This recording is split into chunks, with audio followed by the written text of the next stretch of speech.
একবার ভাবুন তো, এমন একটা দ্বীপের কথা যেটা এতটাই খতরনাক যে ওখানে পা রাখা মানে সরাসরি মৃত্যুকে ডেকে আনা। হ্যাঁ, এমন একটা দ্বীপ যা মানচিত্র তো আছে, কিন্তু মানুষের অভিজ্ঞতার একেবারে বাইরে। আজ আমরা উকি দেব সেই নিষিদ্ধ জগতে, ব্রাজিলের ইলহা দ্য কুইমাদা গ্র্যান্ডে, যেটা সবার কাছে সাপের দ্বীপ বা স্নেক আইল্যান্ড নামেই পরিচিত। তাহলে প্রশ্ন আসতেই পারে, এটাই কি পৃথিবীর সবচেয়ে ভয়ঙ্কর জায়গা? এমন একটা স্থান যেখানে প্রত্যেকটা পদক্ষেপে, প্রত্যেক বর্গমিটারে ওত পেতে আছে ভয়ঙ্কর বিষধর সাপ, যেখানে শুধু প্রকৃতির নিয়ম চলে, মানুষের কোনো কথাই চলে না। চলুন এই প্রশ্নের উত্তরই খোঁজা যাক আজকের এই পর্বে। ব্রাজিলের সাও পাওলো উপকূল থেকে প্রায় ৩৩ কিলোমিটার দূরে রয়েছে এই দ্বীপটা। দেখুন, দূর থেকে দেখলে মনে হবে কি শান্ত, কি সুন্দর একটা সবুজে ঘেরা জায়গা। কিন্তু এই শান্ত চেহারার আড়ালেই লুকিয়ে আছে এক চরম সত্যি। আর সে কারণেই ব্রাজিল সরকার এখানে সাধারণ মানুষের ঢোকা একদম বন্ধ করে দিয়েছে। বিশেষ অনুমতি নিয়ে শুধু হাতে গোনা কয়েকজন গবেষকই যেতে পারেন। তো আজকের এই যাত্রায় আমরা কি জানব? প্রথমে শুনব এই দ্বীপকে ঘিরে থাকা নানা রকম গাছ ছমছমে গল্প। তারপর আলাপ করব এখানকার আসল রাজা গোল্ডেন ল্যান্সেট সাপের সাথে। বোঝার চেষ্টা করব হাজার হাজার বছর ধরে আলাদা থাকতে থাকতে কিভাবে এরা পৃথিবীর অন্যতম ভয়ঙ্কর শিকারী হয়ে উঠল। জানব এদের প্রাণঘাতী বিষ কিভাবে বিজ্ঞানের জন্য একটা অমূল্য সম্পদ হয়ে উঠেছে। আর সব শেষে দেখব এই ভয়ঙ্কর প্রাণীরা নিজেরাই আজ কিভাবে অস্তিত্বের সংকটে পড়েছে। যে কোনো নিষিদ্ধ জায়গার মতোই এই দ্বীপকে ঘিরেও কিন্তু ডালপালা মেলেছে অনেক কিংবদন্তি আর লোককথা। তো চলুন সবার আগে সেই রক্ত ঠান্ডা করে দেওয়া গল্পগুলোই শোনা যাক। এখানকার সবচেয়ে চালু গল্পগুলোর একটা হলো এক জেলেকে নিয়ে। বলা হয় তিনি খিদে মেটাতে দ্বীপে কলা পাড়তে নেমেছিলেন, কিন্তু আর ফিরে আসেননি। বেশ কিছুদিন পর যখন তার নৌকাটা পাওয়া গেল, তখন দেখা গেল এক ভয়ঙ্কর দৃশ্য। সারা নৌকায় রক্ত, আর তার মধ্যে পড়ে আছে জেলের দেহটা। অসংখ্য সাপের কামড়ের দাগ সারা শরীরে। আরেকটা ভয়ঙ্কর গল্প হলো দ্বীপের শেষ বাতিঘর রক্ষককে নিয়ে। শোনা যায় ১৯২০ দশকে এক রাতে নাকি হাজার হাজার সাপ জানালা দিয়ে তার ঘরে ঢুকে পড়েছিল, আর তাকেও ছাড়েনি, তার পুরো পরিবারকেও না। এই গল্পগুলো সত্যি কিনা তা হয়তো আর জানা যাবে না, কিন্তু এগুলোই দ্বীপটার সাংঘাতিক পরিচিতি তৈরি করেছে। এই যে এত কিংবদন্তি, এত ভয়, এর পেছনের কারণ কিন্তু একটাই, এক বিশেষ প্রজাতির সাপ যে এই দ্বীপকে তার এই কুখ্যাত নামটা দিয়েছে। চলুন এবার পরিচয় করা যাক গোল্ডেন ল্যান্সহেড ভাইপারের সাথে। ভাবলে অবাক হতে হয়, তাই না? মাত্র ১১০ একরের এই ছোট্ট দ্বীপটাতে থাকে প্রায় ২ থেকে ৪ হাজার গোল্ডেন ল্যান্সেট।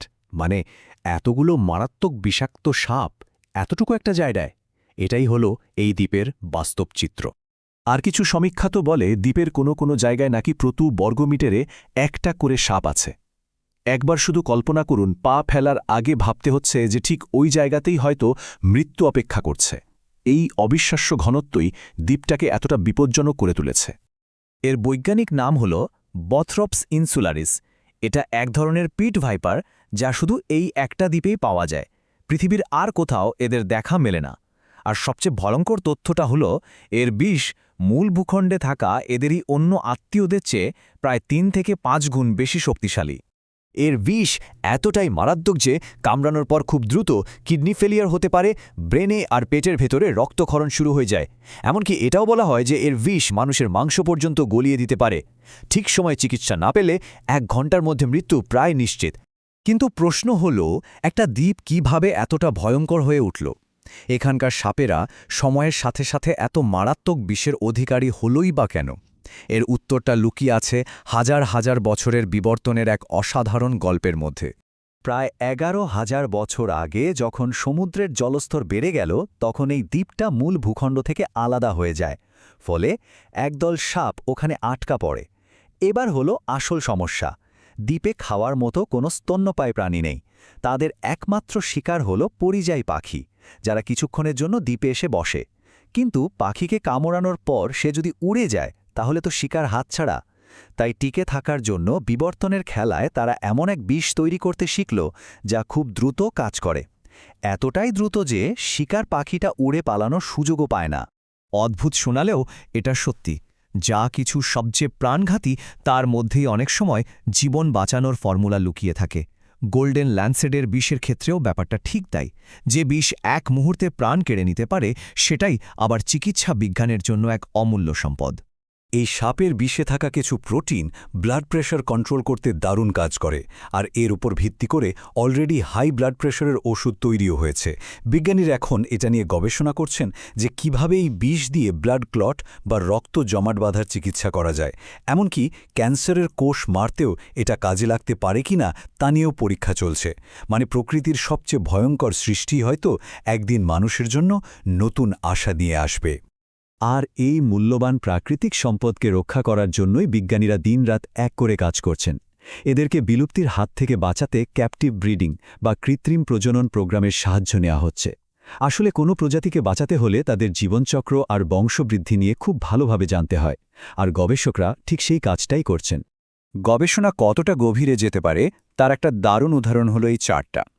এটা দেখাচ্ছে ঋতু বদলানোর সাথে সাথে পুরুষ গোল্ডেন ল্যান্সেটের স্পার্ম বা শুক্রাণুর ঘনত্ব কিভাবে পাল্টায়। যেমন শীতে এটা কম থাকে, কিন্তু বসন্ত আর গ্রীষ্মে একদম চূড়ায় পৌঁছে যায়।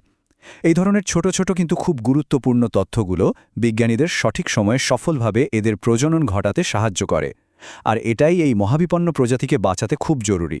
ভাবা যায় যে প্রাণীটা তার নিজের দ্বীপে ফুড চেনের একেবারে মাথায় বসে আছে, যার কোনো প্রাকৃতিক শত্রু নেই, সেই প্রাণীটাই কিনা আজ বিপন্ন। এটা প্রকৃতির এক অদ্ভুত পরিহাস।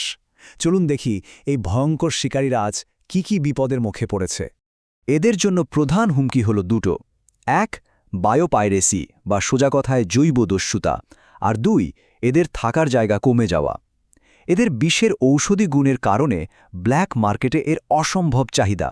চোরাকারবারীরা জীবনের ঝুঁকি নিয়ে দ্বীপে ঢুকে এই সাপ ধরে, আর একটা সাপ 10 থেকে 30,000 ডলারে বিক্রি করে। অন্যদিকে দ্বীপের অটোমেটেড লাইট হাউসটা চালু রাখার জন্য ব্রাজিলিয়ান নৌবাহিনীকে মাঝে মাঝে গাছপালা কাটতে হয়, যার ফলে এদের বাসস্থানও নষ্ট হচ্ছে। আর এর ফল হয়েছে ভয়াবহ। গত 15 বছরে গোল্ডেন ল্যান্সেটের সংখ্যা প্রায় 50% কমে গেছে। IUCN অর্থাৎ যে সংস্থা বিশ্বজুড়ে প্রাণীদের বিপদের মাত্রা ঠিক করে, তারা এই প্রজাতিটিকে ক্রিটিক্যালি এন্ডেঞ্জার্ড বা মহাবিপন্ন বলে ঘোষণা করেছে।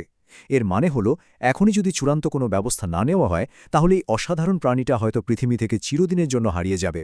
1995 সালেই গবেষকরা একটা খুব জরুরি কথা লিখেছিলেন, এই সাপটিকে অজেয় মনে করাটা খুবই বিপজ্জনক। এর এত ভয়ঙ্কর খ্যাতি থাকা সত্ত্বেও সত্যিটা হলো এটা আসলে খুব নাজুক একটা প্রজাতি। এর পুরো অস্তিত্বটা শুধু ওই ছোট্ট দ্বীপটার উপরই নির্ভর করে আছে। যে কোনো ছোট পরিবর্তনই এদেরকে বিলুপ্তির পথে ঠেলে দিতে পারে। তো সবশেষে এই প্রশ্নটা আমাদের সবার জন্য, যে জায়গাটা মানুষের জন্য এতটাই বিপজ্জনক, যে প্রাণীটা এতটাই মারাত্মক, তাকেও রক্ষা করার দায়িত্বটা কি আমাদের ওপর বর্তায়? এই দ্বীপ আর এর বাসিন্দারা আমাদের এটাই চোখে আঙুল দিয়ে দেখিয়ে দেয় যে প্রকৃতি একই সাথে কতটা জটিল, ভয়ঙ্কর, আবার কতটা ভঙ্গুর হতে পারে। এই ভয়ঙ্কর সৌন্দর্যকে আমরা রক্ষা করব নাকি প্রকৃতির হাতেই তার ভাগ্য ছেড়ে দেব? এই সিদ্ধান্তের মুখোমুখি আজ আমরা সবাই।